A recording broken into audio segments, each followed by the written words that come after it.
አባዬ መሞቱን ሰማሁ እኮ ልቤ ተሰበረ። አባዬ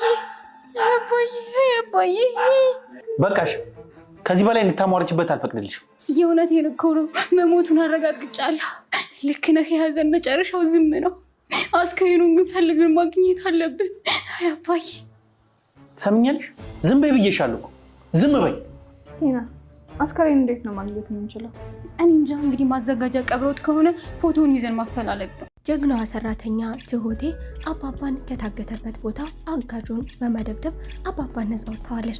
ታዲያ አባባን ካረጋጋችን በኋላ ወደ ቤት እንሄድ እንጂ ስትለው አባባ ደግሞ ሌላ ነገር ነበር እያዘጋጀው። ትሁቴ እኔ አሁን ወደ ቤት መሄድ አልፈልግም፣ ትንሽ ብር ካለሽ ብር ያስፈልገኛል፣ እናም ደግሞ መረጋጋት ይኖርብኛል በማለት ወደ ቤት መመለስ እንደማይፈልግና ለትንሽ ጊዜ መሰወር እንደሚፈልግ ይነግራታል። ትሁትም አባዬ እንክብካቤ እኮ ያስፈልግሃል፣ ተንገላታሃል፣ እንቅልፍ ተኝተህ አታውቅም፣ ወገብህ እግርህ መታሸት ይኖርበታል ትለዋለች። እሱም ደግሞ ግድ የለም ትሁቴ በሌላ ጊዜ ይላል። እንክብካቤህን ደግሞ ያስፈልግሃል ስትለውም ለእንክብካቤው ደግሞ እኔ ያለሁበትን ቦታ ባይሆን እነግርሽና እየመጣሽ ትንከባከብኛለሽ፣ ነገር ግን አሁን ለጊዜው በሚስጥር ያዥልኝ፣ ምክንያቱም ደግሞ አሁንም ጠላቶቼ ብዙ መሆናቸውን አውቃለሁ። ስለዚህ ለትንሽ ጊዜ መጥፋት አለብኝ። አሁን የኔ መውጣት ካወቁ በድጋሜ ደግሞ ሌላ እቅድ አውጥተው ሌላ ችግር እንደሚፈጠር አውቃለሁ። ስለዚህ ትሁቴ ለጊዜው በሚስጥር ያዥልኝ በማለት ትሁቴን አረጋግቷታል። ሰላም ጤና ይስጥልኝ ውድና የተከበራችሁ የቻናል ቤተሰቦች እንደምን አላችሁ? ሁላችሁም በያላችሁበት የዓለም ዳርቻ ሰላማችሁ ብዝት ይበልልኝ። ትሁቴ ድራማ ክፍል 42 እንግዲህ አባባ ተሰውሮ ነበረ። ከተሰወረም በኋላ ብዙ ውጣ ውረድ ነበረ። ዳንኤልም ያለ ቦታው ገብቶ ደግሞ ዱላን ቀምሶ ነበር፣ ትንቅንቅን ፈጥሮ ነበር። አባባን ለማትረፍ ብዙ ሞክሮ ነበር። ነገር ግን ደግሞ ዳንኤልም ያላሰበው ነገር ገጥሞት እንደ አባባ ወይም ደግሞ ከአባባ በላይ እጣ ፈንታ ገጥሞት የፊቴን ታስሮ እየተገረፈ ነበር። ታዲያ ሁለታቸውንም ለማዳን ያደረገችው ስልት ደግሞ ትሁቴ ከኋላ መጥታ ቲናን በማታለል በመከተል ቦታውን ካረጋገጠችና ከተከተለችና ካወቀች በኋላ አጋቹ ሲያንገላታችሁ እሷ ደግሞ ከኋላ ጭንቅላቱን በመምታት ራሱን እንዲስት አድርጓለች። ታዲያ አባባንም ከወደቀበት አንስታ ዳንኤልንም ከወደቀበት ለማንሳት ሞክራ ነበር። ዳንኤል ግን ሊነሳላት ስላልቻለ ለጊዜው አቅመ ደካማውን ሽማግሌ ይዛ ወጥታለች። ቲናም በጠዋት ተነስታ ዳንኤል ወደ ታገተበት ቦታ አምርታ ነበር። በቦታውም ስታመራ አባባ አልነበሩም።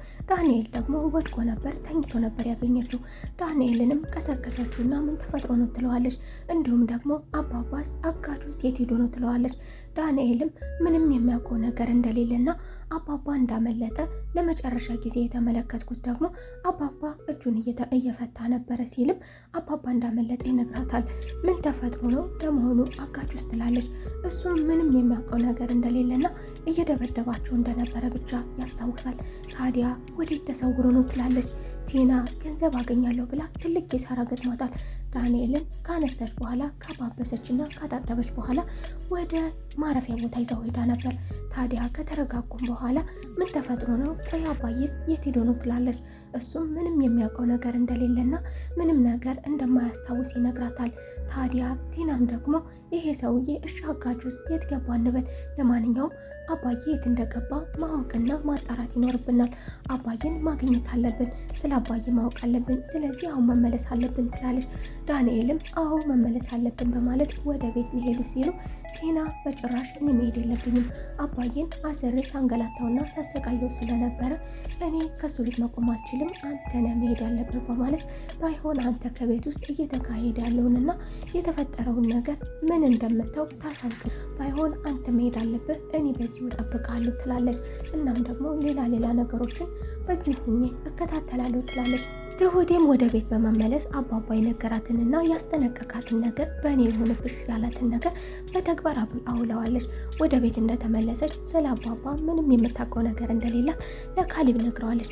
ይህንን ነገር ደግሞ የተጠቀሙት አየሽ አይደለ፣ አሁን ለካሊብ ብናሳውቀው ካሊብ ያስፈላኛል፣ ስለዚህ ለጊዜው ሚስጥራዊ ይሆን ብሏ ስለነበረ ትሁቴም በታማኝነት ትወጣለች። ታዲያ ትሁቴና ካሊብ ቁጭ ብለው እየተነጋገሩ ቲና ትመጣለች። ቲናም ከአገባቧ ሀዘን ነበር አገባቧ የገባችበት። አባዬ በማለትም እያለቀሰች አልቅሳ አስለቃሽ ሴት ሆና ነበር የመጣችው። ቲና በሌላ በኩል አባዬ ሞቷል ብላ ማልቀሷና ማስለቀሷ እንዲሁም ማስወራቷ ደግሞ ለዳንኤል አልተመቸውም። ዳንኤልም እኔ አልተዋጠልኝም ይሄ ነገር አባዬ በጭራሽ አልሞተም ብሎ ይሞግታታል። ቲና ደግሞ ሞተዋል ብላ ታምናለች። በሌላ በኩል ደግሞ ከአጋቹ ጋር አጋቹን የግድ ማግኘት አለብኝ በማለት አጋቹ ጋር ተገናኝታ ነበረ። አጋቹን ካገኘችው በኋላ ደግሞ ያላሰበችው ሌላ ፍጥጫና ሌላ ችግር ገጥሟታል። አጋቹን አባዬን የት አድርገው ሆነው ልትል ነበር በቦታ ያመራችው።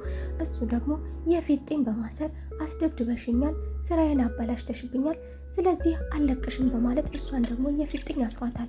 እሷም ደግሞ እያደረግ ያለው ነገር ከውለታችንና ከስምምነታችን የወጣ ነገር ነው እያደረግ ያለው። ለማንኛውም አባዬስ ትላለች። ለዳንኤልም እኔ አባዬን የት እንዳደረገው ከኔ ትዕዛዞች የሆነ ነገርን ስላደረገ ገንዘቡን አልሰጠውም በማለት ተነጋግራ ነበር ከዳንኤል ጋር። ታዲያ በቦታውም እንዳመራች ከአጋጁም ጋር ስትነጋገር አባባን እንደገደለው ይነግራታል። እሱም ደግሞ ስላናደድሽኝና አድርጌ የምልሽን ነገር ስላላደረግሽ እንዲሁም ደግሞ በእነሱ ስላስደበደብሽኝ አታድርጊ ያልኩሽን ቦታዬን ለማንም እንዳታሳይ ያልኩሽን ነገር ሚስጥራችንን አሳልፈሽ ስለሰጠሽ ስላናደድሽኝ ገድየዋለሁ ይላል። ታዲያ ቲና እሺ ማረጋገጫ አስከሬኑን ማየት ፈልጋለሁ፣ ለማንስ ቢሆን ለማንኛውም ለምንስ ቢሆን እኔ አድርግ ሳልልህ ከኔ ትዕዛዝ ሳታገኝ ምን ሲባል ይህንን ነገር ታደርጋለህ ትላለች። ልብ አላለችም። አባባን እንዲገለው ወስዳ ስታስረክብ በመሀል ግን ነገ ጧት ተመልሰን የምንገናኝ ሰዎች ነን አትግደለው አላለችም ነበር በቦታው። ነገር ግን የገንዘብ ችግርና የገንዘብ እጥረት ስለገጠማት ከሱ ጋር አቅም ስለሌላት ነገሮቹ ቀስ እያሉ እንዲሄዱ ሆኖባታል። ትሁቴ ከዚህ በፊት ከካሌብ ገንዘብ ጠይቃ ነበር። አሁንም ደግሞ በድጋሜ ካሌብን አይኗን ጨፍና ገንዘብ እንዲሰጣት ትለምነዋለች፣ ትጠይቀዋለች። ነገር ግን እኔ የምፈልገው ምንም ችግር የለውም ከአንተ ሳይሆን ከደሞዜም ቢሆን ከራሴም ገንዘብ ቢሆን በብድር መልኩ እንድትሰጠኝና እንደምመልስልህ በማለት ለአባባ ስትል አሁንም በድጋሜ ከካሌብ ገንዘብ ተቀብላለች። ሚስጥሩን በውስጧ ይዛ ካሌብን ገንዘብ አይኗን ጨፍና ተቀብላለች። ካሌብም ደግሞ ገንዘቡ ለምን እንደሚያስፈልጋትና ምን ሆና እንደሆነ ይጠይቃታል። ነገር ግን ገንዘብሽ ነው የፈለግሽውን ነገር ማድረግ ትችላለሽ ሲልም አስከትሎ ደግሞ ወንድማዊነት ጥያቄ መሆኑን አጠያየቁ ይነግራታል። ታዲያ ትሁትም ደግሞ እመነኝ ትልና አንዳንድ ነገሮችን ማረጋገጫ አባዬ ደህና ነው በማለት ብቻ ፍንጭ ትሰጠዋለች። ዳንኤልም አንድ የተገነዘበው ነገር ቲና አባዬ ሞቷል የሚለውን ነገር እንዳይዋጥለት ከሚያደርጋቸው ነገሮች መካከል አንዱ ወደ ቤት እንደተመለሰ ትሁቴን ሲያናግራት ነበር። ትሁቴን አባዬ እኮ ሞቷል ብሎ ሲያናግራት ትሁቴ ደግሞ ከት ብላ ነበር የሳቀችበት። ትሁቴ አባዬ ሞቷል የሚለው አይደለም ቀርቶ ሞቷል፣ ታስሯል፣ ታግቷል የሚባለው ነገር ራሱ ረብሿት አንቀጥቅጧት ነበር። ታዲያ አሁን ደግሞ ሞቷል ሲላት እሷ እንዴት ከት ብላ አትስቅ? ይሄ ነገር ውሸት ነው። አባባን አማና ቦታ ወስዳ ያስቀመጠችው እሷ ስለሆነች ታዲያ ዳንኤል መጥቶ አባዬ ሞቷል ሲላት እንዴት አትስቅ? ዳንኤልም ደግሞ አባባ እንዳልሞተና የሆነ ነገር እንዳለ የሆነ ሚስጥር እንዳለ የተደበቀ ሚስጥር እሱም ይጠረጥራል። ታዲያ ቲና አባዬ ሞቷል ብላ ከሱ ጋር ስትሞግት እንዲሁም ደግሞ አሁንም አስከተላ የውርስ ገንዘብ እጠይቃለሁ በማለት እንዲሁም ደግሞ የምስክር ወረቀት አባዬ እንደሞተ ወረቀቱን አሰራለሁ ስትልም የሚያከራክሩ ነገሮችንም በየቦታው እየሄደች ታሰባስባለች። ዳንኤልም ባክሽን አልተዋጠልኝም ተረጋጊ ይላታል። የማይሆን ነገር አታደርጊ፣ አባባ በጭራሽ አልሞተም ይላታል። እሷ ግን ሞታል ትላለች።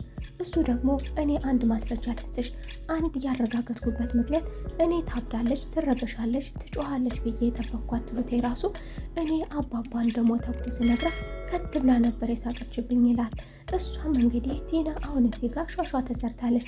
ቲና በሁለቱም በኩል አጋቹ ገድያለሁ ያላት እንግዲህ ዝም ብሎ ነው ስለተናደደባት ስላናደደችው ገንዘቡንም እሱ የጠየቃትን ስላልሰጠችው እሱ እንግዲህ ገንዘብ የሚሰጠው የሰጠችውን ገንዘብ ከቁብም አልቆጠረውም። እንዲሁም እንግዲህ የጠየቁትን ሁሉ በጠየቁት ሰዓት በተሰጠኝ ይላል። እንዲሁም ደግሞ አስከትሎም ደግሞ ዳንኤልን መፍታት አይፈልግም ነበር፣ ዳንኤልን መጨረስ ይፈልግ ነበር። ስለዚህ እሷን በሌላ ነገር መበቀል ስለሚፈልግ መበቀል ከሚፈልግባቸው ነገሮች መካከል ደግሞ አንዱ አባባ በእርግጥ የት እንደገባ ማን እንዳስመለጠው ምን እንደሆነ የሚያውቀው ነገር የለም። እሱ ግን አባዬን ገድየዋለሁ ብሏታል። ታዲያ ቲናም እንግዲህ ይህንን ፍንጭ ይዛ አባባ እንደሞተ ትናገራለች። በሌላ በኩል ደግሞ ካሌብ አባዬ የት ነው ያለው? አባዬ ምንድን ነው የሆነው?